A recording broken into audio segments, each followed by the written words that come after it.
미국 신프로이트 학파의 정신분석학자이자 사회심리학자 에리히 프롬.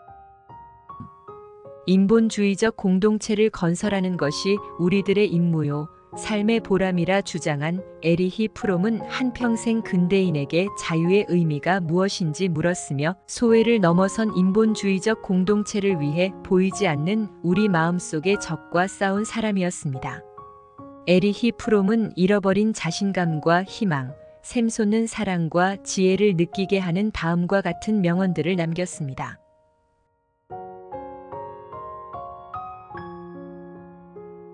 사랑은 어떤 대상을 단지 선택하는 것이 아니라 당신 속에 사랑할 수 있는 능력이 있느냐에 달려 있습니다. 미숙한 사랑은 내가 필요해서 널 사랑해라고 말하지만 성숙한 사랑은 널 사랑하기 때문에 내가 필요해라고 말합니다. 창의성을 얻기 위해서는 확실한 것을 포기할 줄 아는 용기가 필요합니다. 인간의 인생에서 해야 할 가장 중요한 일은 바로 우리 자신을 탄생시키는 일이며 잠재적으로 존재하는 자신을 실현하는 것입니다. 노력의 가장 중요한 성과는 그 자신의 인격입니다.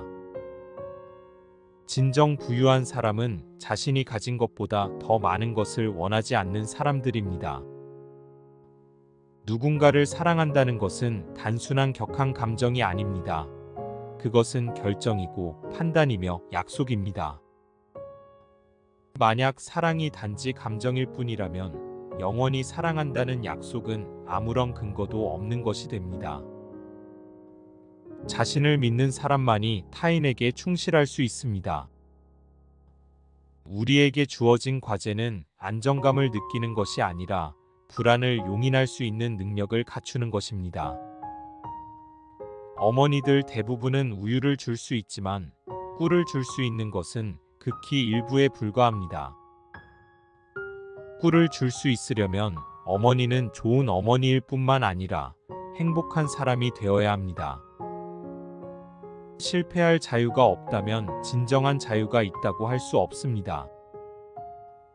이기적인 사람은 다른 사람을 사랑할 능력이 없고 또 자기 자신을 사랑할 수도 없습니다. 사랑이란 아무런 보증 없이 자신을 헌신하고 우리의 사랑이 상대방의 마음에도 생길 것이란 희망으로 완전히 자신을 맡기는 것을 의미합니다. 사랑은 기술일까? 기술이라면 지식과 노력이 필요합니다. 사랑하는 기술은 끈기의 기술입니다. 사랑은 행복한 감정이 아닙니다. 사랑은 희생할 의지입니다. 사랑은 믿음의 행위이고 믿음이 부족한 사람은 사랑도 부족합니다. 사랑에서 역설은 두 존재가 하나가 되고도 두 존재로 남는 것입니다. 과거의 위험은 인간이 노예가 되는 것이었습니다. 미래의 위험은 인간이 로봇이 될지도 모른다는 것입니다. 인생에는 오직 한 가지 의미밖에 없습니다. 그것은 사는 행위 그 자체입니다. 권력에 대한 욕망은 강함이 아니라 약함에 뿌리를 두고 있습니다. 많이 가진 사람이 풍요로운 것이 아니라 많이 주는 사람이 풍요로운 것입니다. 어머니의 사랑은 평화입니다. 그것은 획득할 필요가 없고 받을 자격도 필요 없습니다. 혼자 있을 수 있는 능력이야말로 사랑할 수 있는 전제 조건입니다. 새로운 방향으로의 한 발짝은 다음 발짝도 뒤따르게 할 것이며 따라서 올바른 방향을 향한다면 그 발걸음은 모든 것을 의미하는 것입니다. 인간 존재의 문제에 대한 유일한 이성적이고 만족스러운 대답은 사랑뿐입니다. 현대인은 일을 빨리 하지 않으면 시간을 잃는다고 생각하지만 죽이는 것 외에는 그가 얻은 시간을 어떻게 해야 할지 모릅니다. 사람을 사랑하는 유일한 방법은 희망 없이 그들을 사랑하는 것입니다. 사랑은 특정한 사람과의 관계만을 의미하는 것이 아닙니다. 사랑하는 하나의 대상이 아닌 전반적인 세상에 대한 자세이자 성격의 지향성이며 한 사람과의 관계성을 결정합니다. 사랑은 종종 두 사람 사이의 유리한 교환에 불과합니다. 그들의 인격적 가치를 고려할 때 예상할 수 있는 최대한을 얻는 것입니다. 성공한 혁명가는 정치가이고 성공하지 못한 혁명가는 범죄자입니다. 죽는다는 것은 몹시 가슴 아프지만 살지 못하고 죽어야 한다는 생각은 견딜 수가 없습니다. 19세기에는 신이 죽었다는 것이 문제였습니다. 20세기에는 사람이 죽었다는 게 문제입니다. 탐욕은 끝없는 수렁입니다. 결코 만족에 이르지 못하고 욕구를 충족하기 위한 끝없는 노력으로 사람을 탈진하게 만듭니다. 선망, 질투, 야망, 온갖 종류의 탐욕은 격정입니다.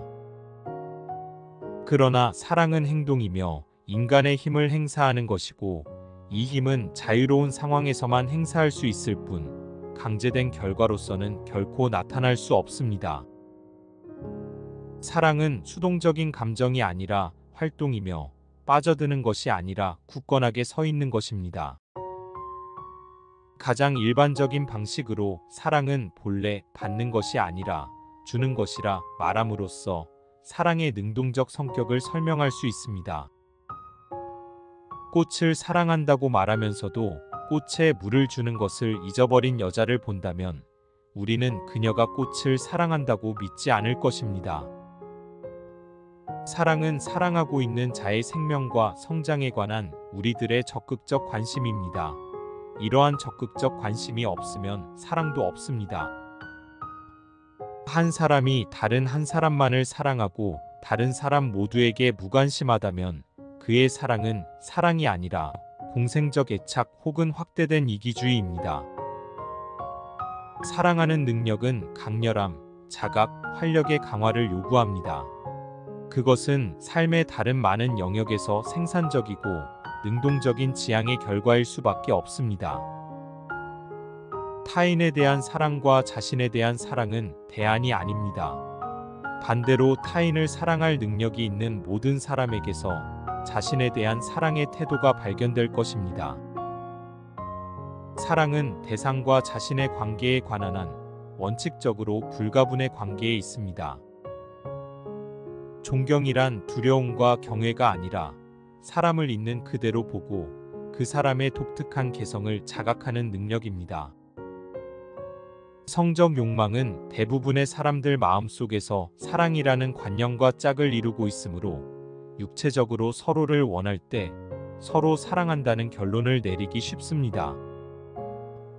사랑이 없는 성행위는 순간적인 경우를 제외하고는 결코 두 인간 사이의 틈을 메울 수 없습니다. 가장 대중적인 오해는 준다는 행위가 무언가를 포기한다거나 빼앗긴다거나 희생한다고 생각하는 것입니다. 그러나 주는 행위란 가장 강력한 효력을 지닌 표현입니다. 베푸는 바로 그 행위를 통해 나의 힘, 나의 재력, 나의 영향력을 경험합니다. 영향력과 잠재력으로 고조된 이 경험은 나를 즐거움으로 채워줍니다. 인간은 지루함을 느낄 수 있는 유일한 동물입니다. 비록 가장 숭고한 이상을 위해 고통을 받더라도 죽음은 달콤하지 않습니다. 소유적 인간은 자신이 가진 것에 의존하는 반면 존재적 인간은 자신이 존재하고 살아있으며 내려놓고 응답할 용기만 있다면 새로운 무언가가 탄생하리라는 사실을 믿습니다. 노력과 의지 없이는 고통과 불안을 경험하려는 그 누구도 성장할 수 없으며 실로 그 누구도 가치 있는 것을 얻지 못합니다. 신념은 살면서 자신을 스스로 바꾸어 본 경험을 바탕으로 나옵니다. 다른 사람들도 변할 수 있다는 신념은 내가 변할 수 있다는 경험에서 나온 결과입니다. 내가 진정 한 사람을 사랑한다면 나는 모든 사람을 사랑하고 세계를 사랑하고 삶을 사랑하게 됩니다. 만일 내가 어떤 사람에게 당신을 사랑해라고 말할 수 있다면 나는 당신을 통해 모두를 사랑하고 당신을 통해 세계를 사랑하고 당신을 통해 나 자신도 사랑한다라고 말할 수 있어야 합니다. 집중력이 부족하면 피곤해지고 집중하면 잠이 깹니다. 어린 시절 모든 인간은 무력한 상태를 거치며 진실은 힘없는 자들의 가장 강력한 무기 중 하나입니다. 중요한 것은 과정이 아니라 효과입니다. 의지는 활동에 기초하고 변덕은 수동성에 기초합니다. 종교 체계가 널리 퍼져 있는 사회적 성격에 부합하지 않고 사회적 삶의 실천과 충돌한다면 그것은 단지 이념일 뿐입니다. 인간은 회복할 수 없는 상실된 인간 이전의 조화 대신에 새로운 조화, 즉 인간의 조화를 찾아 자신의 이성을 발전시켜야만 앞으로 나아갈 수 있습니다. 현자의 눈으로 보면 하늘은 남자이고 땅은 여자입니다. 땅은 하늘이 떨어뜨리는 것을 길러줍니다. 수세기 동안 왕, 성직자, 봉건, 영주, 산업계의 사장, 부모들은 순종은 미덕이고 불순종은 악이라고 주장해 왔습니다. 현실은 인간에게 자신의 법칙을 부과하는데 인간이 꿈이나 최면 상태 또는 광기 속에서만 벗어날 수 있는 법칙입니다. 스스로 선택한 재앙을 향해 나아가고 있는 듯한 세상에서 수동적으로 머물지 않는 것이 나의 의무입니다. 자녀의 성공보다 자녀의 행복을 더 신경 쓸 용기와 독립성을 가진 부모는 거의 없습니다. 지능적이고 조작적인 사고의 우월성은 정서적 삶의 위축과 함께 진행됩니다. 자동차의 각 유형마다 특별한 단어를 사용하는 현실주의자들이 가장 다양한 종류의 정서적 경험을 표현하기 위한 오직 한 단어는 사랑뿐입니다. 살아있음은 언제나 아름다움을 만듭니다. 인간은 소망을 이루려는 순간부터 소망을 잃기 시작합니다. 자연을 초월하는 것, 자연과 다른 인간으로부터 소외되는 것은 인간이 벌거벗고 부끄러움을 느끼는 일입니다. 그는 혼자이고 자유롭지만 무력하고 두려워합니다. 모든 욕망의 무한한 충족은 행복에 도움이 되지 않으며 행복에 이르는 길도 최대의 즐거움에 이르는 길도 아닙니다. 존재와 소유의 차이는 본질적으로 동양과 서양의 차이가 아닙니다. 그 차이는 오히려 사람 중심의 사회와 사물 중심의 사회의 차이입니다. 인류가 계속해서 천연자원을 무책임하게 소비하고 인간에게 생명을 제공하는 자연의 균형을 교란한다면 우리는 100년도 안 되어 완전한 멸종이라는 재앙을 맞을 수밖에 없을 것입니다. 분리되지 말아야 할 필요성의 깊이를 이해한다면 무리에서 불과 몇 걸음 떨어져 있다는 두려움, 다름에 대한 두려움의 힘을 이해할 수 있습니다. 사랑으로 재결합할 수 없는 인간의 이별에 대한 자각은 수치심의 근원입니다. 동시에 죄책감과 불안의 근원이기도 합니다. 자신의 입장을 전적으로 주장함으로써 상대방이 자신의 입장을 의심하게 만들 수 없는 한 진부하고 부도덕한 교제를 피하는 것이 바람직합니다. 잔인함 그 자체는 더 깊은 무언가에 의해 동기부여됩니다. 즉, 사물과 삶의 비밀을 알고자 하는 바람입니다. 자유로운 인간은 필연적으로 불안하며 인간은 필연적으로 불확실하다고 생각합니다. 그들은 크고 변화무쌍한 자아를 가지고 있지만 누구도 자아, 중심, 정체성을 갖고 있지 않습니다. 알고 있으면서도 생각하는 것이 가장 높은 성취입니다. 모르면서도 안다고 생각하는 것은 질병입니다. 탐욕과 평화는 서로를 배제합니다. 우리는 모두 어느 정도 미쳤거나 어느 정도 잠에 빠져 있습니다. 권위는 그가 재산이나 신체적 자질이 있다는 의미에서 한 사람이 가진 자질이 아닙니다. 권위는 한 사람이 다른 사람을 자신보다 우월한 사람으로 보는 대인관계를 말합니다. 끝까지 시청해 주셔서 감사합니다. 구독과 좋아요는 행복의 지름길입니다. 그리고 행복입니다.